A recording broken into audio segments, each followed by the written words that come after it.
Great. Welcome to the show. This is Paul Androlonis. I'm back for episode 5. I haven't been on the show since episode 1, so I'm here with Dennis White and Andy Castro, and we're going to talk about relationships today. The technical title of the podcast, the episode, State of Romance. We're going to dive into a discussion about navigating relationships. And the main question we talked about prior to pressing record is, what is dating? And what does a dating relationship look like? And we're hoping to, I'm sure this conversation will take off as, we get going here, but I think it's important for us to kind of address some of these things that we had some young people and some older people talk and ask questions about, and I think it'll be good for us to kind of hash some things out and just discuss different things as it relates to dating. So what do you think about it, Andy? Yeah, the good thing is the three of us are married, so we navigated it to some degree. Yeah. Good or bad, I don't know, but we're successful. We're married. We're married. All right, we did it. Was it awkward? Sure. Was it confusing? Was it difficult? Was it a process of trial and error? Were there multiple women involved? Not at the same time, but yes. Okay. Well, for you guys, yeah. I only had one. It only came in for me. Oh, wait a second. Hey, actually, okay. Andy, how long have you been married? 4 years Thursday. Thursday. Wow. Yes, Man, sir. This is like timing. You guys got a little bit more. The number's a little bigger for you, the two of you. Yeah, 10 years. 10. Been married Wow. 10 Yeah, years. 12. Wow. Oh, Yeah. That's amazing. Well, we all look young, and that's good. Married relatively young. Yeah. First half of our 20s, right? Oh, yeah. Yeah, 20. I was 20. Yeah. 20. I was 24. All right. So the thing about it is that dating is something more than a friendship. And what that means and what that is, we could look at that. But by definition, there's a difference between a dating relationship and a friendship relationship. And that the difference is that dating, marriage is on the table. It doesn't have to be the focal point of the relationship. That would be awkward. That would be pushing something not natural. But marriage is on the table in a dating relationship, as to opposed to friendship, where marriage is not on the table. I'll just give an example of this to personify it a bit. I've seen this happen to two friends of mine, and they were in a great relationship. The guy, they fit. It all seemed to work, and we were all rooting for him. Make it happen, guys. I don't know how that. No one's trying to tell anybody what to do here, but yeah, this works. You'd have all of our approval, and then I'll just say it looked to me in both occasions. It was on the guy's side of things that it went bad. It just didn't work out.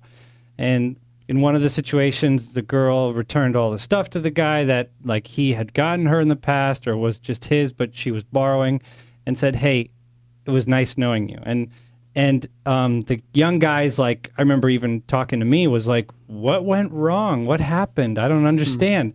And it's like, well, did you talk about getting married? Because that's like what maybe should have been more on your radar at that point. Been dating for several years, and you're waiting for, what are you waiting for to pull the trigger? Mm-hmm. So if marriage isn't at all on the table, then the dating relationship will end up having a bad ending. Yeah. And so that's my definition of dating. It's got marriage on the table, and you're working towards a future spouse. It's good. Yeah, I think that's a good thing to have that goal, or to have that something that you're looking forward to in your relationship. Like, not saying that as the first date you should be saying, "Oh, am I going to marry this girl or this guy?" But it is something that you should be considering when you are dating somebody. I heard Pastor talk about Romans 12:9, where it says, "Love be without hypocrisy." You're loving with sincerity. You're loving somebody. If you're dating them and you're in a relationship with them, you should be serious. If you're serious, if it's a dating relationship and you're moving towards marriage, it shouldn't be something that you take lightly. and considering the other person is a main part of that relationship. You know, you're not exclusive in that you're married, two of you are one, but you are considering this other person in your life when you're dating them. Yeah, I think it's interesting too because I mean, there's casual dating, right? That word is thrown out there, and that just, you know, I mean, I think that's what we're kind of. I guess I'll speak for myself, like kind of what we're against, you know. Yeah. But on the other side of dating too, it's like I've ran into a lot of people, and they are overcommitted, you know, and they kind of look at it and they think like, I can't date this person because I'm not ready to get married. Yeah. So it's interesting because we see in a culture that there's both sides to the thing where people are afraid of commitment, so they want a casual date, you know, just date, and there are people that they are overcommitted. Yeah. And they are afraid to get in a relationship because, I mean, one thing is great about dating is that dating is an amazing thing, but it's also only dating. Correct. Yeah. Yeah. Exactly. You know. Yeah. Let me say, yeah, the whole casual dating thing, being against that, I agree. What people might think when they hear that is like, oh, so I have to be serious. And no, don't take it. Yeah. Don't be serious about it, because then you're gonna, but be intentional. Yeah. And that's where the guys mess up, maybe, you know, because we're just enjoying the feeling, The connection. you know, it's like the romance, the Twitter patient, whatever. But we're not, we don't have goals and objectives in mind. And that's often the girls' complaints of guys, is that they're not, you know, they're not like, what's going on in his personal life and his career. Is he a success or is he a loser? You know, and and girls are looking at that. You know, Well, that's the thing too about women, is that they are smarter than us. Yeah. But they're also more planned. They're more purpose. They have more intent in the things that they do. they see the big picture, maybe. Yeah. I don't know. Yeah. And I think guys just in natural are just kind of, you know, Go with the flow. go with too the much. flow, and yeah. Yeah, in some ways. There's I watched a video from Mark Gungor, I think is his name, Yeah. and he does like this whole women, their minds are like spaghetti, one piece of spaghetti, It's all connected. everything Yeah, I touches saw that. everything, and guys Yeah. are more compartmentalized, and it's so true. And I think that understanding that when you're in a relationship as well is important to think about. But going back to like that, the goal of what you're in a relationship for, like, why am I dating this person, or why do I date somebody? Like, am I looking for a spouse, someone that I'm going to spend the rest of my life with, or am I lonely and I need somebody that I can be with all the time, or am I fulfilling some lust that I have in my heart, or am I fulfilling some physical need that I have? Like, what is the purpose of me dating? Yeah. Some people get stuck in dating life. They like it. There's an unpredictability to it. There's an experimental thing to it. And so they're riding it. You know what I mean? And they're comfortable with that going on for 10, 12 years of their life, you know, and because they're not in a hurry to get married, but but they love dating. And so that's maybe not a good combination. We got some statistics going against us. I mean, in the last, in modern America, you know, last 50, 60 years, some reports have been done that, and I was just looking them up, that marriage is declining. So if people are not getting married as much, then they don't have that objective, that goal in mind. And if they're not working, if that's not people's goal to get married, then they're not going to have very good dating experiences and relationships in the process. Yeah, I think that's statistically, I think I've heard that people are waiting later and later and later to get married. And I'm sure that it's, you know, in some ways you'd like to have your ducks in a row, you have your career, you have these things going for you, and you are, okay, I'm ready for this. I'm ready to share my life with somebody or whatever. But one thing that I think about when I think about relationships or thinking about dating, or for me, I dated my wife since I was a freshman in high school. So, I mean, it was kind of a long time ago, and I don't have any experience with any, like, dating multiple women, or not, obviously not at the same time. But I always think about loving first. 1 John 4:10. Jesus loved us first. We love him because he first loved us. And I think that that's something that in the greatest commandment, I can't remember where it is in the Gospels, what Jesus says, love your neighbor as yourself. Mm-hmm. Right. And I think that that's something that I've learned in my relationship with my wife is to, loving is not about me and about, how she makes me feel, but or what she does for me or whatever the case is. But I'm loving her because of, I know God loves me and I love her with the love that God loves me with. So There's definitely got to be a sense of like selfless attitude in a Sure. relationship. Yeah. So I think if you're dating, like if you're in dating to serve your own needs, I was like thinking about what you were saying, like we have a lot of needs, felt needs, actual needs. Yeah. And if we're looking to that for that girl or that guy to meet those needs, I mean, it's going to hurt a lot because we can't look to other people to fulfill our needs. Yeah. And we find that people that are secure in who they are in themselves, outside of other people, that actually those kind of relationships usually do a little bit better. Yeah, I think that's a good point. We have needs and we're not looking to other people to fulfill them. Yeah. Right? We have our relationship with God, which is, we're confident in that relationship. We know that God loves me, and then I'm not looking to somebody else to find my security. I'm insecure in who I am, and if I know this person, they like me or they are in a relationship with me, that makes me feel secure. But then tomorrow it may change. They may not like me anymore, and then my security is taken from me. A thing going against young people today is that they might have not grown in a healthy home, and so they didn't have a good marriage as an example, and they didn't see healthy interaction between a man and a woman. And so for that person, maybe I would suggest it's important to have people older than you involved in the relationship.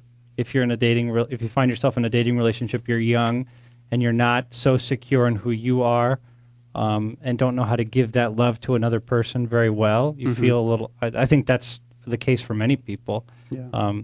Then you might want to have some double dating, you know what I mean? Going on dates, being in other people's homes, married couples that you look up to. For me, like I had maybe 3 relationships significant before my wife Adela, and in high school and in college. And the first one was no good. It was just like not much to glean from that. Second one was great. There was a difference to it. There was more intentionality. There was greater respect for each other. There was a more Christian focus. And her father was a pastor, and he was like the point man for us, actually. He served as that point man, and he really helped us navigate our relationship. And to not only start it easy, but to end it in an appropriate fashion. And I was really happy about that. And that I give the credit to having a little bit more, maturity, I suppose, on my end, and being a more God-centered relationship, and to having the right person helping our relationship, an outside voice. I think that's a good point. I think it is something that it is helpful to have somebody that's in or experienced, or somebody that you take counsel from, to ask questions to, or to be able to ask, what do you think about this or this thing that happened or whatever, and having an example that you can follow, because we know that the world has lots of examples that that anybody can glean from movies to celebrities to TV shows, whatever. You look at these things and you say, I want to have a relationship like that, or someone may say that, and understanding, okay, what that relationship, maybe it's a scripted relationship, first of all, so it's meant to make you want to have a relationship like that. But and having, maybe you don't have those examples like you mentioned. Some people, they have had, their parents are divorced, or they've seen really ugly relationships between husband and wife, or whatever the case is. But having relationships that are good relationships that you can follow, and understanding that those relationships weren't something that happened like in a second, or something that happened overnight. It's, something that over years and years, you're not going to get to, have the same relationship that someone who's been married for 50 years has with your girlfriend who you've been dating for a week, or whatever the case is, But I think understanding those examples that you have, and picking a good example, and not mimicking your relationship off of television or movies, is, I think for us to understand too, like problems in relationships are a reality, Yeah. Like you were saying, scripted relationships, they're exactly that, and it's not a reality. Yeah. And the outcome is already predestined. Yeah. And it's there to give you a certain kind of emotion, and actually to bring a certain kind of a message across. Like that, all movies are that way, and most relationships out there for celebrities, they're not doing well. I mean, after 25 years, the owner of Amazon, getting a divorce, and cheating on his wife, like things are not going well. Yes. So how can we build a successful relationship? And I think, exactly what you guys are saying, but what would stop me from finding somebody that I could put myself under and accept them to kind of just carry me along in this journey called dating, Yeah. And I think what stops us is we have a lot of pride. Yeah. But we're also, but I think the bigger thing is like we are embarrassed. Yeah. Like we're embarrassed to show that there's failure in my life, or that I have problems, or that I have potential problems. But the reality is like we all have the same problems. Yeah. We are yelling in our house. There's not a house where you don't yell. If you go in a house and there's no yelling, it's a little awkward to me. Yeah. It's actually, I think it's dangerous. Yeah. Because there's something maybe underlying, Sure. Yeah. Yeah. So I think it's like good for us not to be embarrassed of our weaknesses, and not to be ashamed, like to go up to somebody who's 50 years old. Like that's a lot to ask somebody who's young and dating. Yeah. That is true. Yeah. Yeah. Oh, But- like asking someone to get into your relationship and be of help? Yeah. Like I think to ask somebody that much older than you, for some people could be just difficult to, hey, let's go on a double date together, Well, Let's have hopefully coffee. there's a natural person there for you. I mean, even if it's Yeah. Or maybe there's exactly. something that- maybe it's a youth leader. Yeah. Maybe the youth leader's not even married. I mean, it's better than nothing, right? I mean, yeah. Well, that's why I think too that the church is a healthy place It is to a great begin context, yeah. to find people that can really help you along in that journey. And the girl might be at another church. No big deal. You just go and hang out there, and Yeah. that was some of my situation. I enjoy. It was fun actually getting outside my church and hanging out with another church community. And Yeah. Yeah, I like what you said about pride, and or like we have insecurities, and we don't want to really call attention to them from other people. It's like, oh yeah, I'm in this relationship, and maybe everything's good, or I act like everything's good, or whatever, and I'm not willing to. In some cases, maybe you're not even willing to address it with the person that you're in the relationship with. Yeah. It's like communicating is a huge thing in relationships, and I think it's something that can be difficult. I mean, for me specifically, there's like in some cases there were things that I was like, I feel like I should know these things. I'm in this relationship, I'm married to my wife, and I feel like I should know what she means when she says this, or I should know when she does this, how she feels about it, or when I do something, it should innately be known that this is what she means, or this is how she feels about a certain thing that happened. And that just was not the case most of the time. Yeah. Until I was, swallowed your pride, or just was like, humbled myself and said, so what is going on? What am I doing wrong? Or what, why do you always react this way, or whatever the case is? And when that happened, it kind of like lifts a burden that maybe you feel like you're, "Oh, why am I doing this? So I should know this stuff." And I think that openness and communication between, when you're dating somebody or when you're married, I think it's important to, it's good to start that from early on and understand, okay, well, I'm going to say this, and based on the response, I'll know, like, loving on someone else first, or laying down your life for somebody and saying, okay, I'm saying this because I want to know your opinion. I want to know whether or not you care for me or not. Yeah. Yeah, we could kind of walk through it, the life of a relationship, and give like some practical guidance. I mean, that healthy initiation doesn't come natural, you know, because we're going to be awkward as a Right. young Yeah. as a young person. For sure, yeah. But we do have to initiate nonetheless. You know, just because I might not be able to do it well right off the bat, I got to do it. Someone's got to start that conversation. Yeah. And I think in all of our dating relationships that we had, we remember maybe that first conversation where it was like, okay, this is me and you talking. Yeah. And that should be the, okay, we're not just friends. That's where Sure, you're no yeah. longer the just friends, you know. Yeah. There's an actual relationship happening here that's exclusive. And so I think guys need help here to just be frank and to be transparent, to expose yourself a little bit. Like there's feelings here for you, and that first conversation, you know, block out an hour for it. You know, it's going to take 45 minutes to an hour. 45 minutes, I don't, you know, 30 minutes, I don't know, but sure. It'll take some time because you're going to walk through like, wow, I didn't really know that. Maybe it's a surprise to the girl on the other end, or maybe it's like, yeah, I've been having this too. I mean, that's not going to be a 5-minute conversation, you know? Sure, yeah, and I think that vulnerability is something that's difficult. Like, we're back to the pride thing. Like, it's hard for us, and I think I mentioned at the Bible college banquet. It's hard for us to be like, you know, exposing ourselves or being vulnerable in front of somebody else and saying, okay, well, you know, this is how I feel, and then being afraid of the response to that. You know, Yeah. the initiation is important, and the response to initiation is also important. You know, because Yeah. like whichever direction it's going, both of the reactions are important, and it's important to have, you know, we have knowing that God loves us and what He does what He's done for us is the, you know, in my heart, that's where my love is based. And if I have that, then me initiating and the response,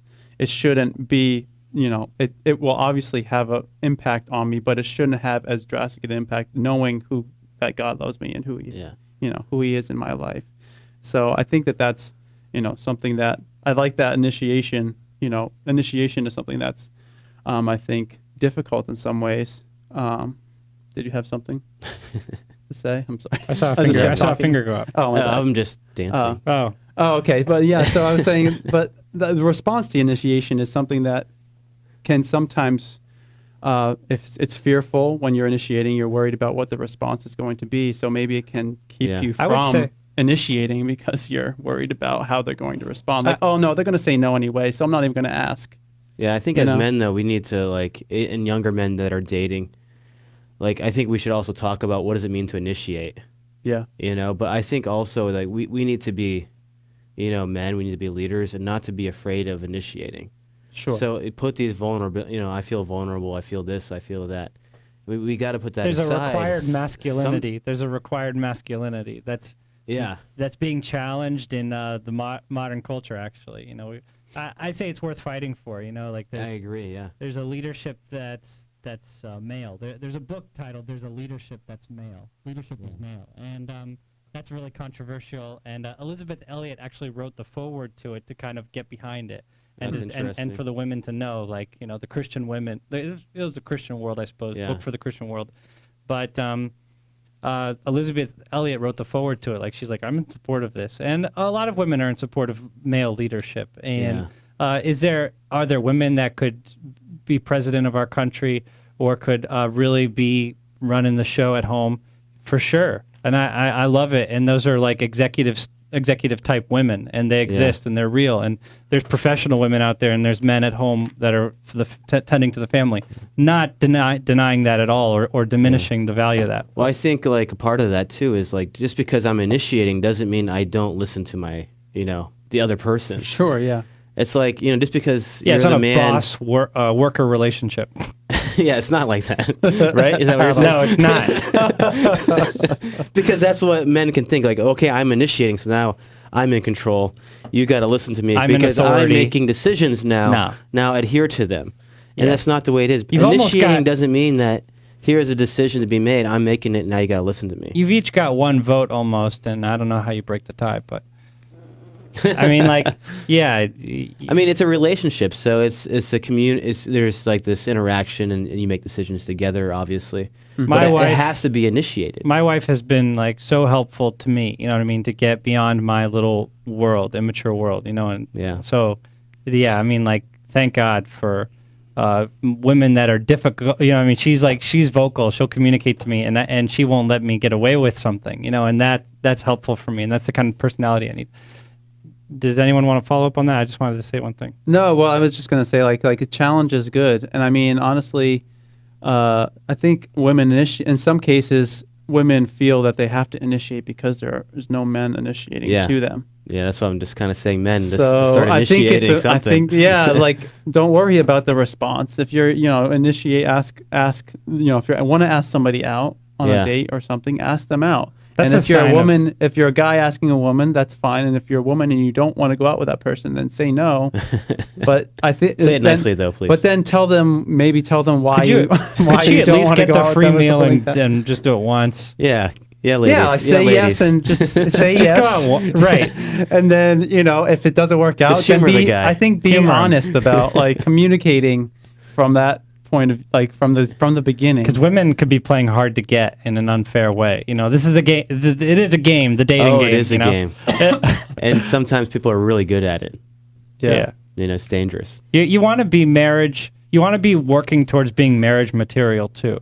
A pastor said, 9 out of 10 are going to be married. You know what I mean?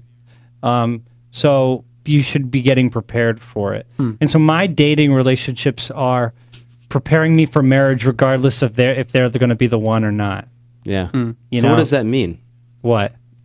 Preparing to get married when you're dating. Oh, like I've got What does it mean to be marriage material? Yeah, marriage material. This is like a big question, Marriage material. So I think now we're like kind of getting into like what does it mean to date? Like what kind of things do you do? And how do I prepare myself as a man or a woman to be marriage material? Well, there's character required, and character needs to be nurtured and grown. Like it's not like an instant, like it's not installed like a computer. Yeah. I think one of the things that's important with that is like being marriage material is like having a servant, or having a servant's heart towards things. In ministry or towards people or things like that. Because in some ways, I was reading when you brought up, the boss and the employee relationship, or maybe Andy, you brought it up. I was Ephesians 5.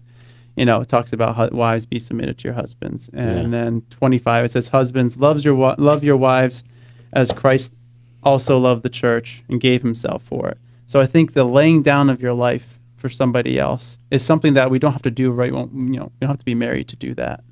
Yeah, thinking about things too. Thinking about somebody else in a situation, in what you're doing, in decisions that you're making, and I'm not saying like having other people make your decisions for you, but thinking about the life that I'm living and having a heart for other people in the decisions that I'm making is attractive to somebody else. That's somebody that you would want to. I'm serving others.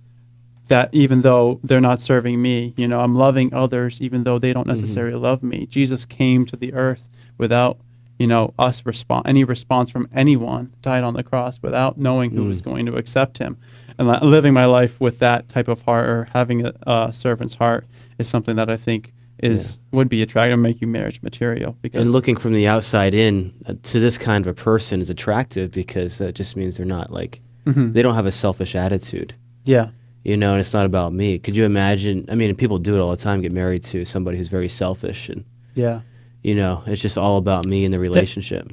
I would just say, am I marriage material? You're kind of asking yourself the question, like, there's that list of things that I'm looking for in my future spouse. And it's like, okay, well, where am I on that list? How do I measure up to my own standard that I'm ready to give out? That's good, yeah. That I'm that I'm putting on people, people are putting a question mark over there on them.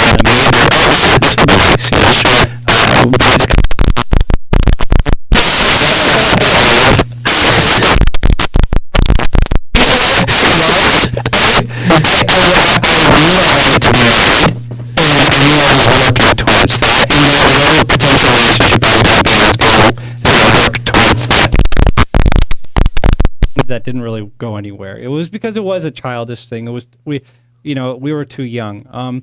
One pastor advised, now this isn't thus says the Lord. He said, don't get into a serious relationship, a relationship that you want to take seriously, that the both of you want to take seriously, if you can't be married within in a 2-year time frame.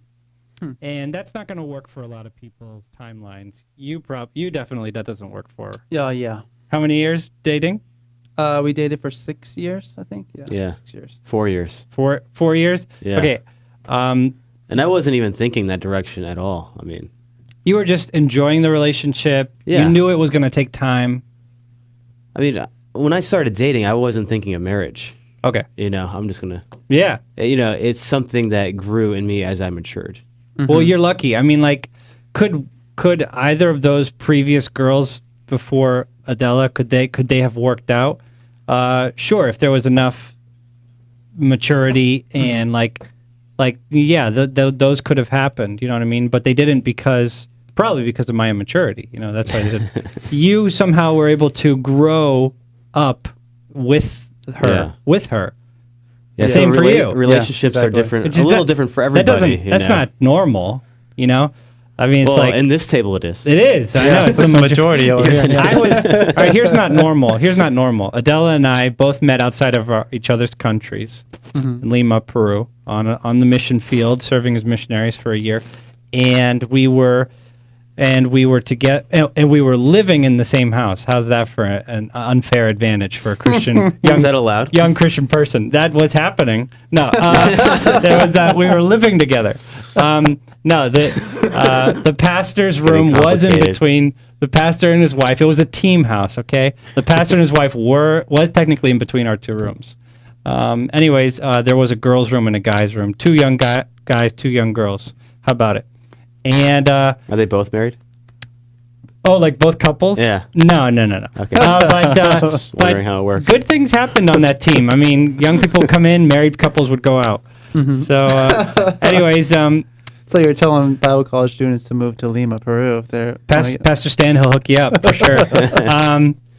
So, anyways, actually, we had 6 weeks left together before we were going back to our countries, and it was like, I realized there's something going on between the two of us. There's actual chemistry happening now. She's no longer just a team member; she's in my sights, and I'm attracted to her. So it's like now I got to navigate that. Yeah. And I instantly was like so relieved to pull in a pastor. Doesn't have to be a pastor, but to pull in somebody. Sure. And I know I needed that.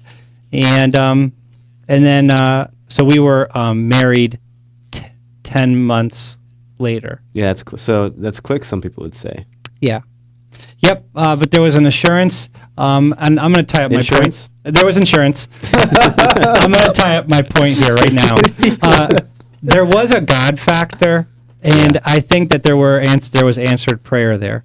Because I had already been through 2 previous relationships, and I'm like, okay, I had a not so great experience, and I had a great experience. I think I got what I needed out of dating relationships. I would like the next one to be the winner. And I kind of prayed with God that way. Yeah. And it was the exact same thing on the other end, like Adela. Like it was like the exact same, had a bad one, had a good one, but I want to get married now. And we just kind of found each other, and I really attribute that to God answering our prayer, and knowing our hearts and whatever. So my 2 cents here is like, we've noticed the scenarios, these stories happen uniquely. Go to God. He's going to address your uniqueness, your individuality here. Well, to me, like if there's a relationship and God is not in the mix, that's where it's even more dangerous, because who's the mediator between you guys? Yeah. And what's drawing you together? And I think the reason why it worked for all of us is because God was in the middle of it. And we could probably look in our relationships and say, this is 10 reasons why it shouldn't have worked. Sure, yeah. But somehow it worked out because God was in the mix. It's a huge factor. Yeah, I think that's huge. Yeah, God being in the middle of it. Right? Threefold cord, They say threefold cord kind of love or whatever. I know people are going to want to ask us to talk about how do you know who they're the one, They're the one. right? It's how you see a glow in their eyes. The glow? The When glow. when she tells you. Oh, No, man. I'm just kidding. I'm the one. When the star twinkles behind her. Have you been ring shopping lately? When you start getting those hints, yeah. No, I want to go back to what you mentioned about like having a checklist maybe of like what your dream, like what you want when you're looking for somebody to be your spouse or whatever, your dream person, and how you make that checklist. You know, some people are more specific with their checklist than others. Some people are just like anybody, I'll take anybody at this point. But I think it's important to like know where you're coming, like what your intentions are with those like things that you are putting on your checklist, and maybe not even having a checklist, and just trusting God that He has somebody for you. You know, like some people can get caught up with like, oh, I can't wait to be married, or I can't wait to have a boyfriend, or can't wait to have a girlfriend, or whatever. And then it's like, okay, they're so focused on this thing.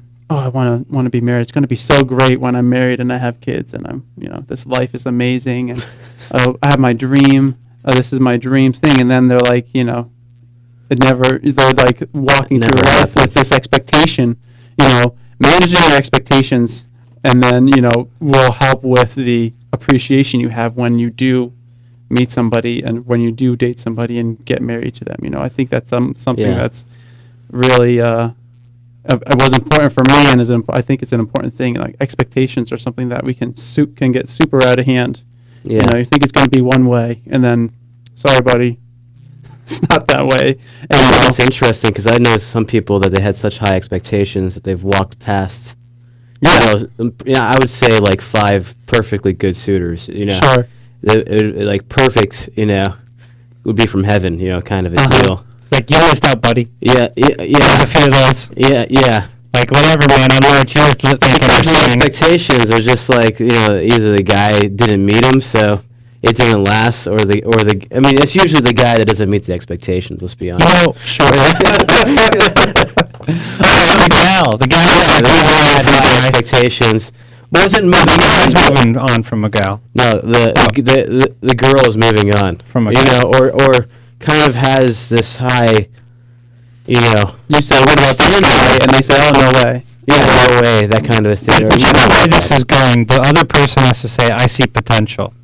Right? Because there's a process of a person becoming great. Yeah, but also you see potential there, but then also like not making that be your only determining factor. Like, no, you got to say yes to initiation for somebody that you don't see potential in. Some of a guy that a woman doesn't see potential in, and they say yes to them.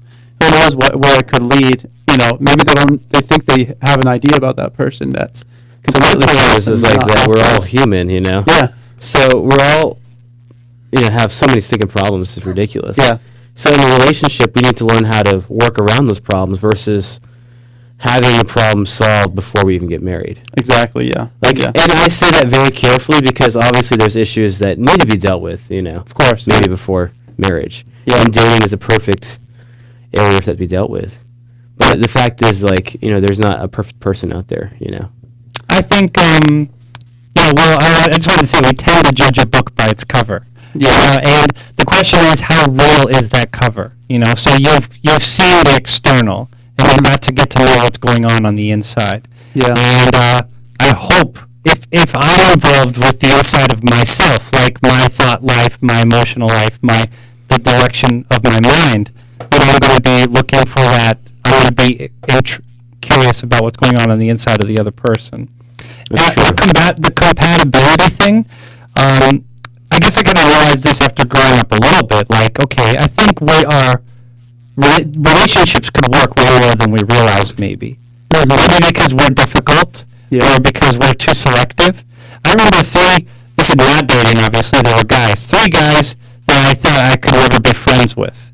And God, I was like, I almost kind of like, it almost became a pride issue in me. I don't know what it was. Yeah. But God worked in my life to they all became good friends of mine. And it was like, wow, I really learned a valuable life lesson there. It was like getting the personality conflict. Sure. That can derail relationships. Right. And seeing what's beyond the person. Or valuing people just as they are, because because you can have a tendency to hang out or be with people that are just like you. Mm-hmm. But I don't know, like in relationships, like my experience is that usually opposites attract, and opposites often mix well together, you know? Yeah. But if I'm so focused on that conflict, like you're saying, it's like not going to work out. It's the male-female dynamic in general, and then there's the, yeah, exactly, the opposites better attract, because I'm, you know, no homo. I think that's a connection we can all state with some measure of confidence. I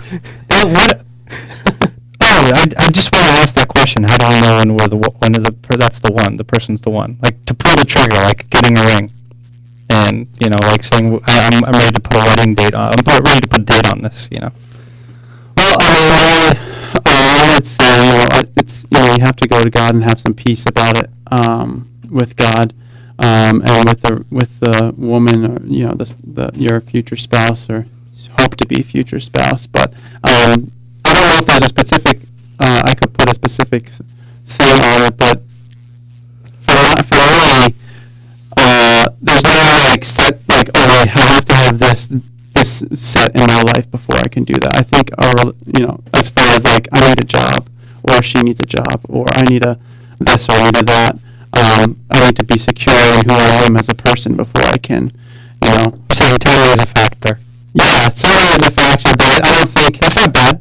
I think it's I'm in a good position to be getting married right now. This is foolish. I'm 19 years old. I don't know if he's in a good position to get married.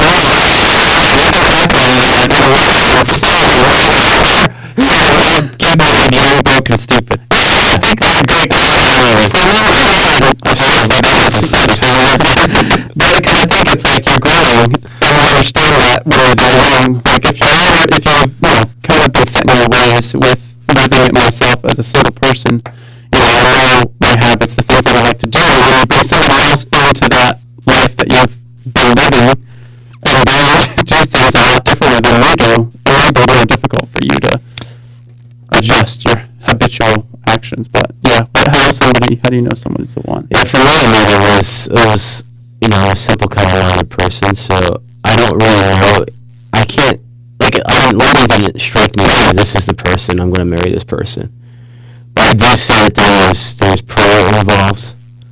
In a relationship, we're involved in our faith community, we're involved in our church. Yeah. And our relationship edified the body. Yeah. So there was this, and then how do I know that she was the right one? Is because I'm married to her. sensible, but it's not helpful. That's not how I find out. Well, the thing is there really a 10-point checklist for us to really teach people? Observations, maybe, based upon our experience. Yeah. I think for me, when something that she was the woman that I would marry, is understand, she was able to be in the industry and have friends and do things, and I ran a relationship, and she wasn't holding me back from doing things, and I wasn't holding her back from, she was part of the body of Christ, very strong. I actually moved to Budapest to be engaged, to be married for that entire time.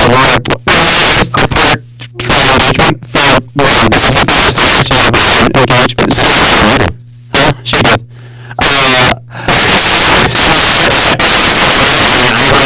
Was going on in my country. So, but that we could be, apart from each other, and communicate. There was no.